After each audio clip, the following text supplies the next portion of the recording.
नमस्कार शेतकरी मित्रांनो. आजच्या कृषी क्षेत्रातील सर्वात मोठ्या, महत्त्वाच्या आणि दिलासादायक बातम्या घेऊन पुन्हा एकदा आपण हजर आहोत. शासनाच्या नव्या घोषणा, अनुदानातील बदल, कर्जमाफीची तयारी, फार्मर आयडीचे अपडेट, खत वितरण, हवामानाचा मोठा इशारा, बाजारभावातील हालचाल आणि शेतकऱ्यांसाठी अत्यंत उपयोगी माहिती आजच्या या व्हिडिओमध्ये पाहणार आहोत. त्यामुळे हा व्हिडिओ शेवटपर्यंत नक्की पहा. राज्यातील दूध उत्पादक शेतकऱ्यांसाठी अत्यंत चिंताजनक बातमी समोर आली आहे. वाढत्या उन्हाच्या तीव्रतेमुळे राज्यातील दूध उत्पादनात तब्बल 25% घट झाली आहे. गाई म्हशींवर उष्णतेचा मोठा परिणाम होत असून दूध देण्याचे प्रमाण लक्षणीयरित्या कमी झाले आहे. याचवेळी पशुखाद्य आणि चाऱ्याचे दर मोठ्या प्रमाणात वाढले आहेत. मका, ऊस, कोंडी पेंडी, सरकी पेंडी आणि वाल्वस यांचे दर वाढल्यामुळे पशुपालकांचा खर्च प्रचंड वाढला आहे.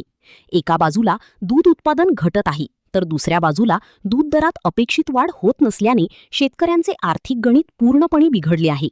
दूध उत्पादक शेतकऱ्यांना दररोज लाखो रुपयांचा फटका बसत असल्याचे सांगितले जात आहे. त्यामुळे शासनाने तातडीने हस्तक्षेप करून दूध दरवाढ आणि पशुखाद्य अनुदान देण्याची मागणी जोर धरत आहे. कांदा उत्पादक शेतकऱ्यांसाठी अत्यंत धक्कादायक बातमी समोर आली आहे. सटाणा कृषी उत्पन्न बाजार समितीत कांद्याला अवघा 50 रुपये प्रति क्विंटल दर मिळाल्यामुळे शेतकऱ्यांमध्ये तीव्र संताप व्यक्त होत आहे. उत्पादन खर्च, मजुरी, वाहतूक, खत आणि औषधांचा खर्च वाढलेला असताना इतका कमी दर मिळणे म्हणजे शेतकऱ्यांवर मोठा आर्थिक आघात आहे. या घटनेमुळे एका शेतकऱ्याने आत्महत्येचा प्रयत्न केल्याची माहिती समोर आली असून परिस्थितीची गंभीरता लक्षात येते. संतप्त शेतकऱ्यांनी बाजार समितीसमोर आंदोलन करत शासनाने तातडीने हस्तक्षेप करण्याची मागणी केली आहे. मित्रांनो, कांद्याचे दर स्थिर ठेवण्यासाठी आणि शेतकऱ्यांना न्याय मिळण्यासाठी सरकारने तातडीने उपाययोजना करणे अत्यंत आवश्यक आहे. राज्यातील सुमारे 14,000 ग्रामपंचायतींच्या सरपंचांचे आर्थिक अधिकार सध्या मर्यादित झाल्यामुळे विकास कामांवर मोठा परिणाम होत आहे. मुदत संपलेल्या ग्रामपंचायतींमध्ये प्रशासक नेमण्यात आले असले तरी दैनंदिन आर्थिक व्यवहारांवर निर्बंध असल्याने पाणी पुरवठा, स्वच्छता, आरोग्य आणि इतर विकास कामे रखडली आहेत. यामुळे स्थानिक पातळीवरील अनेक कामे ठप्प झाली असून ग्रामपंचायतींचा आर्थिक कारभार सुरळीत करण्यासाठी शासनाने तातडीने निर्णय घेण्याची मागणी होत आहे. सरपंच संघटनांनी या प्रश्नावर लवकरात लवकर तोडगा काढण्याचे आवाहन केले आहे. 24 कॅरेट शुद्ध सोन्याचा दर 10 ग्रॅम मागे अंदाजे 1,52,340 रुपये इतका आहे. 22 कॅरेट सोन्याचा दर 10 ग्रॅम मागे अंदाजे 1,39,640 रुपये इतका आहे. 18 कॅरेट सोन्याचा दर 10 ग्रॅम मागे अंदाजे 1,14,250 रुपये इतका आहे. चांदीच्या दराबाबत बोलायचे झाल्यास 1 किलो चांदीचा दर अंदाजे 2,75,000 रुपये इतका आहे. मुंबई आणि पुणे या दोन्ही शहरांमध्ये सोने चांदीचे दर जवळपास समान आहेत.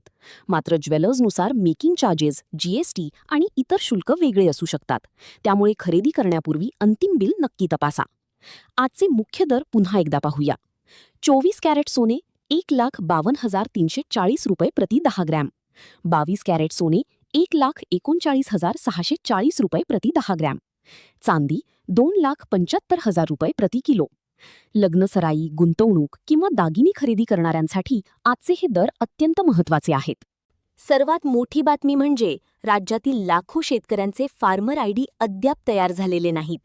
2023 नंतर झालेल्या जमीन फेरफार नोंदी 7/12 आणि डिजिटल प्रणालीशी पूर्णपणे लिंक झालेल्या नसल्यामुळे अनेक शेतकऱ्यांना शासकीय योजनांचा लाभ घेण्यात अडचणी येत आहेत.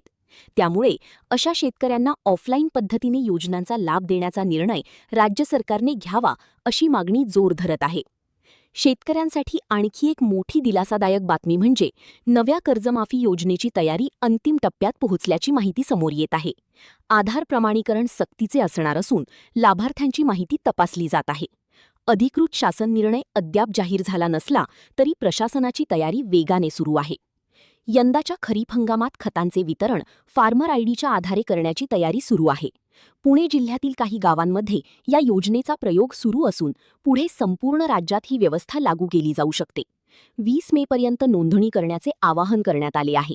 राज्यातील सुमारे 41 लाख शेतकऱ्यांकडे अजूनही फार्मर आयडी नाही. हवामान विभागाने विदर्भासाठी मोठा इशारा दिला आहे.